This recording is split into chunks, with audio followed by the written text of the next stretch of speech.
que c'est un livre qui prend en compte la sensibilité écologique qui se développe aujourd'hui de plus en plus, mais qui essaye d'aller un petit peu plus loin et qui essaye surtout de montrer que l'écologie, c'est pas seulement les poubelles, l'environnement, mais c'est aussi un mode de vie complètement différent de celui qui prévaut aujourd'hui dans une société qui est dominée par la rationalité économique et par les valeurs marchandes.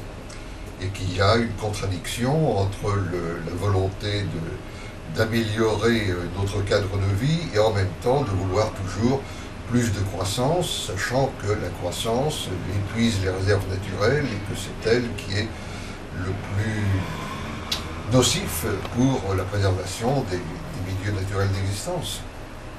Donc c'est une approche, une analyse, une méditation sur ces choses-là, et c'est aussi l'exposé d'un rapport à la nature qui n'est pas celui qui prévaut aujourd'hui.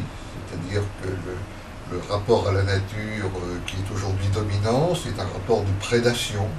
C'est un rapport où l'homme, finalement, est le propriétaire de la nature, peut en user, en abuser à son gré et sans aucune limite. Alors que je crois que le rapport plus sain qui doit prévaloir par rapport à la nature, c'est un rapport de connivence, d'amicale connivence, de co-appartenance, et pas seulement un rapport de maîtrise, un rapport de maître à esclave. Car si on s'engage dans cette voie, alors on se heurte au problème des limites. Pendant des milliers d'années, on a utilisé les réserves naturelles comme si elles étaient à la fois gratuites et inépuisables. Aujourd'hui, on s'aperçoit qu'elles ne sont pas gratuites et surtout qu'elles ne sont pas inépuisables, notamment avec le problème des réserves de pétrole, par exemple. Donc c'est aussi une méditation sur la notion de limite.